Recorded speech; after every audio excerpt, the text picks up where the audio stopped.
Good afternoon and welcome back to Daytona Beach for the penultimate update ahead of the finish of the virtual 24-hour race. We're now at midday and the race is still finally poised in all of the classes. By far the biggest talking point of the recent running happened just after the 20-hour mark when Carl Beckenbauer in the number 22 Porsche and Kip Maxwell in the number 14 Daytona came together in dramatic fashion at the now infamous Turn 1. An aggressive move from the German led to Maxwell having to correct a slide, forcing the Brit into the wall though, causing big damage to the front end of the car and eliminating the number 14 Daytona from third place and indeed any chance of winning the virtual 24-hour for 2021. This promoted the number 12 Franklin of Luke Stokey to third, and with an excellent move on Reggie Abbott, the Brit has now moved into second place and to take advantage of any issues for the Campos car in these final 2 hours. However, Campos, it looks really good so far. As long as they don't hit and encounter any problems, they look great to not only be the first team to win the virtual 24-hour, but in the second edition, also the first to retain their title and win for a second time.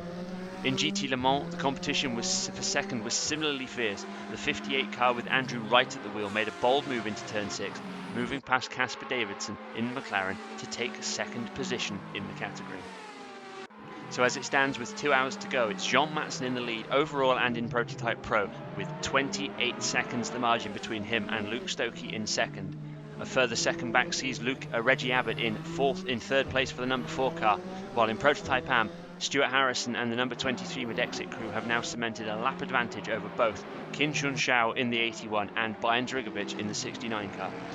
In GT Le Mans, it's Gerard Alanis in a similar situation for Porsche Team Lapierre Brumos. The number 92 car has a 1 lap margin over the 58 car, which has just overtaken Casper Davidson in the number 7.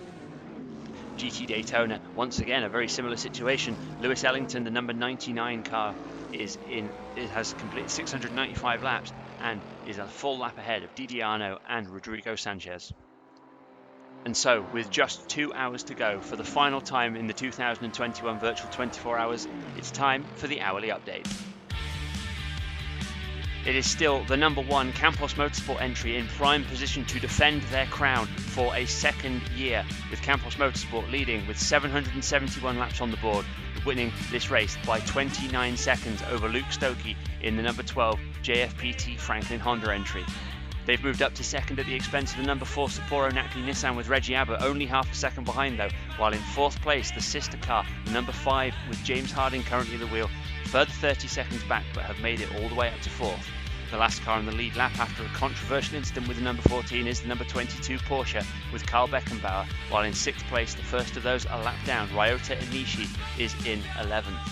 The dramas have meant that the number 9 Westwood Peugeot have moved up to 7th position and now only a minute and a half away from 6th, while in 8th position it's number 88 Mercedes-AMG Team Cape Liaro entry. In 9th place, 3 laps down, it's the Cerberus Motorsport 27 car, while 10th, another lap behind that, is the 57 Cadillac Grey Autosport entry. Callum Brandon's been in charge of the number 42 Phoenix, running in 11th, while 12th position sees the first of the Prototype Am runners, the 23 Medexit Racing Porsche, 6 laps off the overall lead. They're now ahead of the number 82 and number 10 Prototype Pro entries of Mercedes and Peugeot respectively, while in 15th place it's the number 81 Privateer Cape Liaro entry, 27 seconds further back. The battle for 2nd, 3rd and 4th in Prototype Am is pretty wide open though. The 81, 69 and 17 down from 15th, 16th and 17th, 11th and 12 seconds the gap between the three of them for the honours of being on the podium in Prototype Am.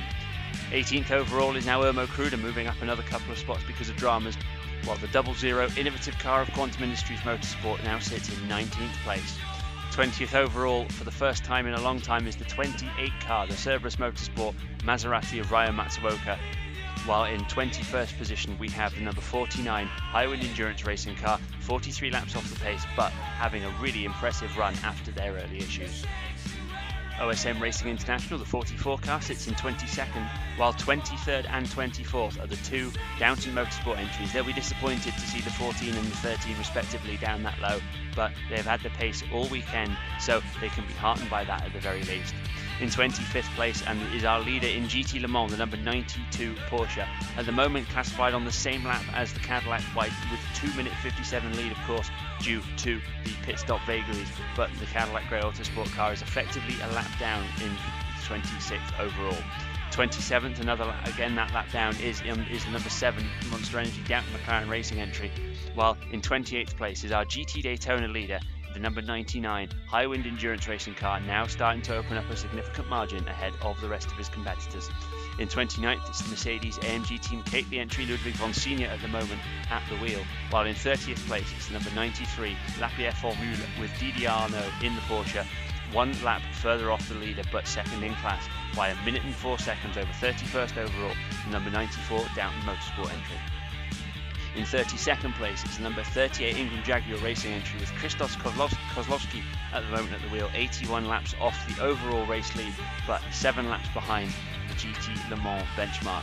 In 33rd, it's the number 41 Phoenix Motorsport entry, only 2 seconds further back of Kozlowski. And then in 34th, the number 19 JFPT Franklin Honda, even after all their troubles, now sitting in 6th overall in the class. 35th is number 95 Ingram Endurance Racing entry, Jonas Phipps having a tough one after such a strong start, while it's the number 71 car in 36th in GT Le Mans, Henri Ruotsalainen, now 30 seconds behind that amateur class car. In 37th, it's the number 8 Kately Racing GT Daytona entry, while in 38th we have the Monster Energy Daytona McLaren number 24, 39th being the 18 Franklin Honda, while 40th, the number 91 Porsche, 153 laps down. In 41st, the retired Enrique Ruiz entry, the number 21 DHL Porsche Team Malachor car, 191 laps down, while 42nd and 43rd still 365 laps down for the retired Legion Dodge Motorsports entries. It's almost over, but we've still got longer than the entire race distance of a Formula Virtual V-Prix to go. Join us in just under 2 hours' time as we see the finish to the Virtual 24-hour and we find out who we're crowning not only in the classes but also the overall champion of the 2021 Virtual 24-hour race.